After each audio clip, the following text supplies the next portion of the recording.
Yo, what's going on? So originally I had planned to make a video of completing the Hall of Heroes for Diaz, the B10, but something happened halfway through recording it where my PC just completely decided it didn't want to work and like cut out half of the video, so I felt that there was no point of showing it if I couldn't show the full thing. So instead, I'm going to be doing an account review for one of my friends that is actually a friend in real life. And she just pulled something, two monsters actually recently, that made me feel extremely salty because she's only been playing the game for a few months. I've been playing for like 2.5 years and never gotten something quite this crazy. Alright, so the first one that she pulled about like a week or two ago is Praha, and that's one of the monsters I really feel like my account needs because I don't have a good AoE stripper, and but it's awesome that she got that. And yeah, you could probably see the other monster I'm talking about, and it's Akroma, the light Valkyrie. Yeah, that's just so insane. Like the chances, like the percentage of getting this is just absurd. And the fact that she pulled this from what she said was one light dark scroll that I think it wasn't even from the monthly light dark scroll.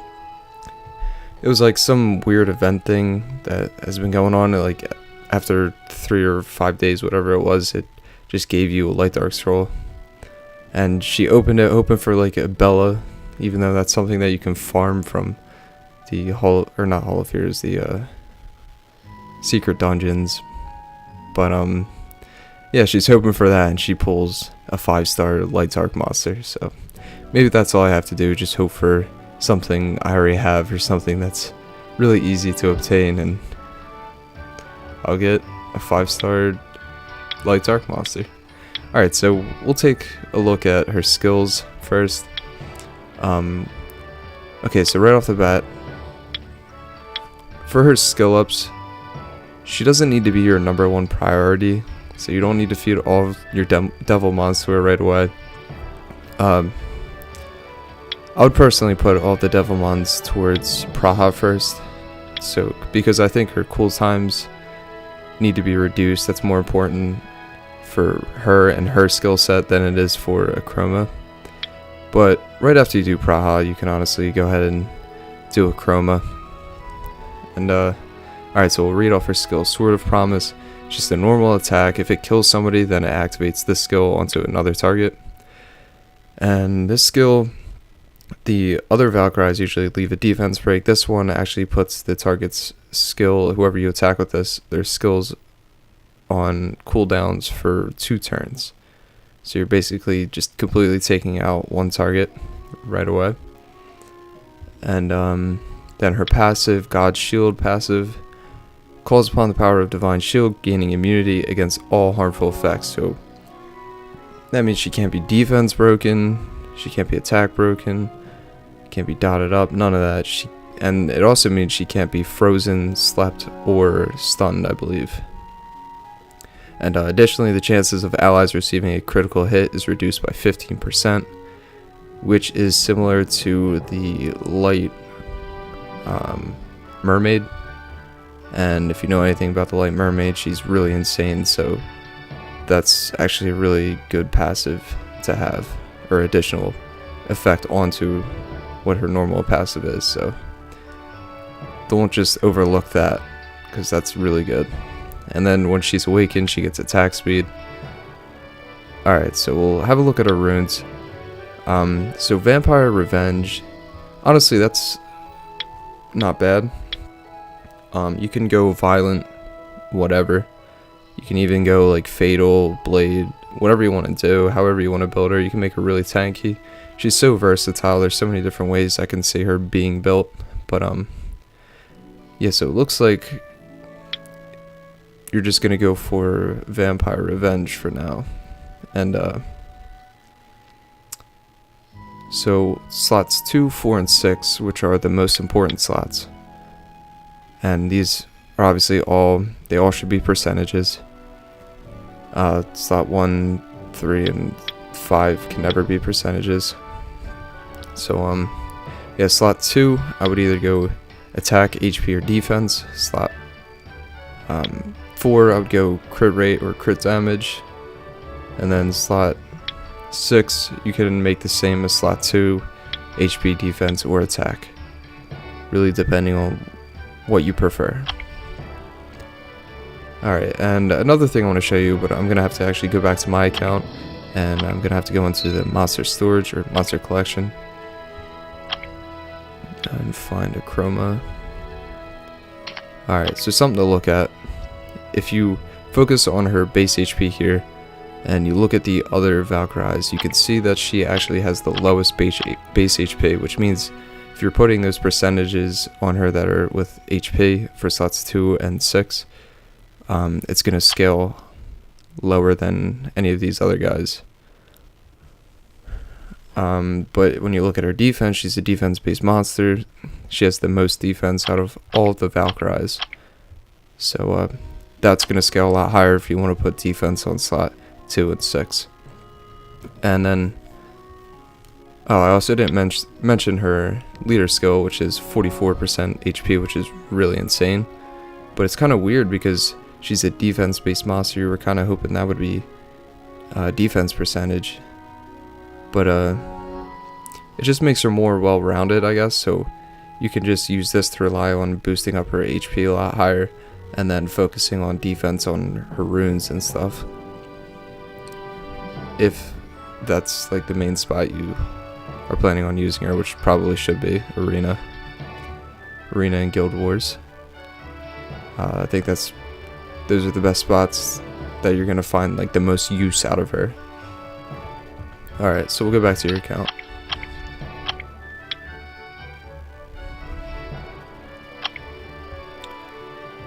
Alright, so I'll do like a complete account review for you and tell you what you should be doing next.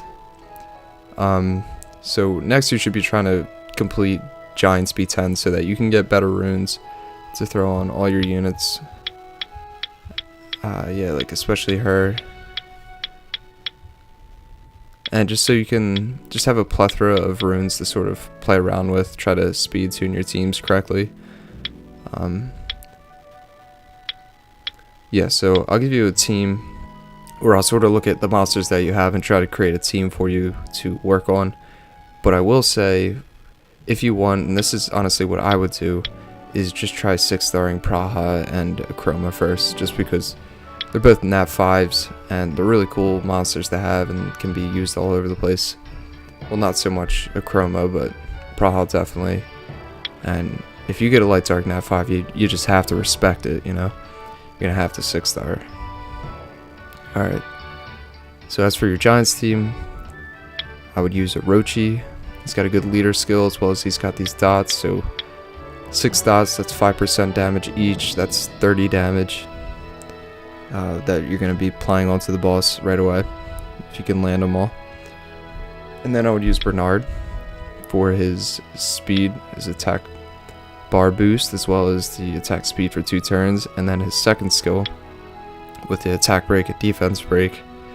You're going to want to put as much speed substats on him as possible, make him as fast as possible, and then try to get a little bit higher accuracy, maybe like 50% at least, just to make sure that he's landing that attack break, because that's going to be vital. If he doesn't land that, then there's a chance that your team is going to keep wiping. Alright, and then let's see, you need somebody who's going to be able to remove beneficial effects. So you can use Ikasha. Her first skill, when awakened, it removes beneficial effects if you land a critical hit. So that's pretty reliable. She can even remove beneficial effects. But you already have 2 monsters that are AoE removal of beneficial effects. The only problem with that is that like you're gonna have to get this skill on max cooldown, and hers is gonna be 4 turns, whereas Praha's gonna be 3 turns. So yeah, Praha is going to be a much better option than Soha for that. Also because she can heal, as well as this attack's going to give her a lot more turns. But if you're manualing it, I would try to use this skill since it attacks 3 times and you don't want the boss countering, which he counters every 7 turns. So use this on the crystals instead of the boss. Alright, so you got a healer and a beneficial effect remover. Now you need somebody who can remove beneficial or harmful effects from the team. So you can either go with the Dark Bearman. His 3rd skill is not too great though for this. Or you can even go the Light Bearman, who in my opinion is a much better option. You can mess around trying to use his leader skill, since you're going to have majority win monsters, as well as Orochi's skill is just going to benefit him. And then this skill is not bad, or it decreases the attack bar. And yeah, so you have one more slot. You can either use Galleon, you can maybe try Akroma.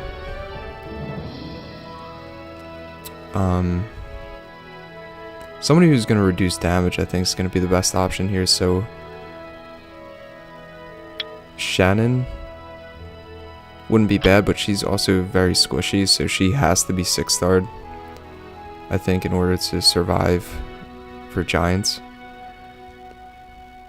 So I think your next best option, or actually your best option, is probably using Diaz, because of his passive reducing all the damage that your team takes, and you don't even have to be throwing up defense buffs, it's just automatic.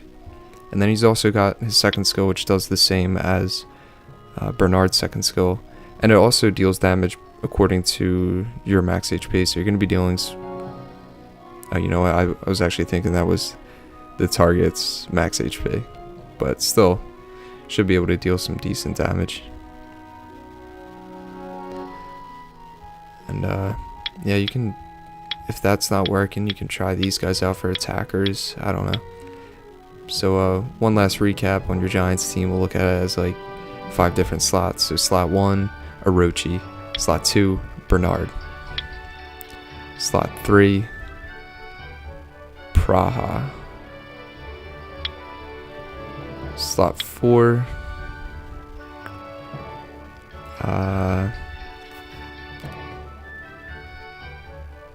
this dude. Or, actually I forgot to mention, or Konomiya. Yeah, he wouldn't be bad either. And then slot 5 is versatile, but in my opinion, the best option is going to be Diaz.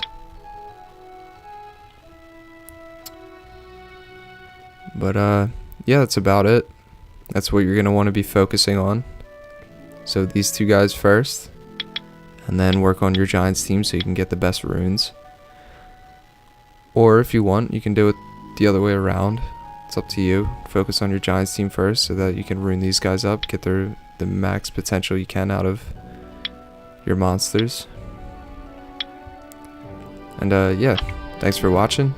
Make sure to leave a like, subscribe, and adios.